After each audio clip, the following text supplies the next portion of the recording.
अच्छी अच्छी बातें सभी संतों ने बताया है, शास्त्र के बारे में, किसी ने सतगुरु के बारे में बताया है, लेकिन इन बातों को वही समझ सकता है जो उस लेवल का होगा। जैसे 5वीं क्लास में कोई बच्चा पढ़ता हो, अगर उसे मैट्रिक की पढ़ाई के बारे में बताया जाए तो उसे कुछ समझ में नहीं आएगा। उसको केवल वही पढ़ाई समझ में आएगा जो जिस लेवल का है। और समाज में देखा जाता है कि तमाम प्रकार की भक्तियां सभी कोई करता है, लेकिन कबीर साहब की भक्ति अद्भुत भक्ति है। साहब कहते हैं कि भक्ति भक्ति सब कोई कहे, भक्ति भक्ति में भेद, एक भक्ति तो अजब है, एक है दमड़ी से। कि भक्ति भक्ति तो सब कोई कहता है, लेकिन भक्ति भक्ति में भी भेद है। एक भक्ति तो वो है जो संसार में हम सभी करते हैं, देवी देवताओं की पूजा अर्चना, उनसे मांगते हैं, उनसे प्रार्थना करते हैं। लेकिन एक वो भक्ति है जो अजब है, वो भक्ति केवल सतगुरु की भक्ति है, जो आज हम सबको सुनने का सौभाग्य प्राप्त हो रहा है। ये सभी संत उन्हीं साहब की वाणी बता रहे हैं, उन्हीं की वाणियों से हम सब जीवों का कल्याण हो सकता है। हम सतगुरु सतगुरु चिल्लाते हैं, लेकिन साहब कहते हैं कि देही को सतगुरु कहे, यह तो धुंधर ज्ञान, 4 दाग जामे नहीं, ताको सतगुरु मान। कि हम शरीर को सतगुरु कहते हैं तो ये सतगुरु का अपमान है। सतगुरु वो है जिसमें 4 गुण नहीं, 4 जो दाग नहीं है, वो सतगुरु है। आज संसार में बहुत से संत हैं, बहुत से मत पंथ संप्रदाय के लोग हैं जो गुरु को सतगुरु कहते हैं। विचार करिए कि अगर आप ही के अगर 4 पुत्र हो, एक पुत्र अगर पिता का नाम लेके संसार में घूम रहा हो कि मैं ही सबका बाप हूँ, तो पिता का कितना बड़ा अपमान होता है।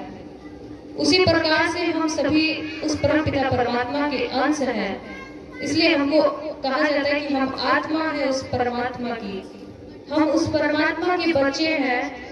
तो परमात्मा का शब्द लेके अगर हम प्रयोग संसार में करते हैं तो परमात्मा कभी माफ नहीं कर पाएंगे। हम सतगुरु का नाम लेके कहते हैं कि हम स्वयं सतगुरु हैं, सतगुरु नहीं हो सकते, क्योंकि सतगुरु कबीर साहब कहते हैं, मलिया गिरी के बांस में वृक्ष रहे सब कोई, कहबे को चंदन भया मलिया गिरी नहीं हो। मलिया गिरी का एक चंदन का एक वृक्ष होता है, उस वृक्ष के सानिध्य में अगर नीम का भी वृक्ष रहेगा तो वो चंदन बन जाएगा। लेकिन उस नीम के जो चंदन का रूप ले लिया है, वो दूसरे पेड़ को चंदन नहीं बना सकता। स्वयं चंदन बन गया लेकिन चंदन नहीं बना सकता। चंदन तो केवल मलियागिरी के वृक्ष के संपर्क में जाएंगे तो हम चंदन बन सकते हैं। हम उस परम पिता परमात्मा का ज्ञान लेके संसार में चलते हैं तो उन्हें गुरु कह सकते हैं, संत कह सकते हैं, साधु कह सकते हैं, बाबा लोग कह के बुलाते हैं, लेकिन हम सतगुरु नहीं कह सकते। क्योंकि साहब की स्पष्ट वाणी में उन्होंने बता दिया कि मलियागिरी के बांस में वृक्ष रहे सब कोई, कहबे को चंदन भया मलियागिरी नहीं होए। मलियागिरी नहीं हो सकता। इसलिए हम सभी जीवों की मुक्ति किससे होगी? केवल सतगुरु से होगी, क्योंकि गुरु को भी सतगुरु की जरूरत है और गुरु से जुड़े हर शिष्य को सतगुरु की जरूरत है। इसलिए सतगुरु के सानिध्य में जब तक हम नहीं जाएंगे तब तक 84 लाख की योनियों से हम मुक्त नहीं हो सकते। भक्ति हम किसी की भी कर रहे हैं, लेकिन जब तक हम सच्ची सतगुरु के सानिध्य में नहीं जाएंगे तब तक हम इस संसार से मुक्त कैसे हो सकते हैं? साहब कहते हैं कि जिए तना तरी हुए का तरी, जो जीते जी नहीं तर पाया है मरने के बाद क्या करेगा? लोग कहते हैं कि मरने के बाद आदमी के नाम के आगे स्वर्गीय नाम लगा देते हैं कि स्वर्गीय श्री फलाना राम जी। तो क्या हम इस संसार में जी रहे हैं तो नरक में इतने दिन जी रहा था, मरने के बाद स्वर्ग में चला गया। लेकिन मरने के बाद कोई व्यक्ति ये नहीं बता सकता कि हम स्वर्ग में गए हैं कि नरक में गए हैं, क्योंकि जिन जिन ने सतगुरु को पाया है, जिन जिन ने आत्मा परमात्मा के ज्ञान को जिन्होंने पाया है, वो स्पष्ट इस संसार को दर्शा के गए हैं। जैसे मदन साहब हुए, उनको परमात्मा का दर्शन हुआ, आत्मा का ज्ञान हुआ, वो अपनी वाणी में सबको बता के गए। धर्मदास साहब हुए, यामिनी माता हुई, और दादू साहब हुए, गरीब साहब हुए, और भी दलिया साहब हुए। बहुत से ऐसे सिद्ध संत हुए हैं जिनकी वाणी आज हम संसार में लेके चलते हैं। क्यों? क्योंकि उन्होंने सतगुरु को पाया है।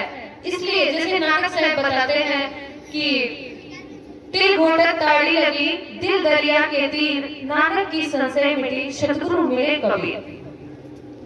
गरीब साहब भी बताते हैं, शब्द स्वरूपी रूप है, घट बोले सोए।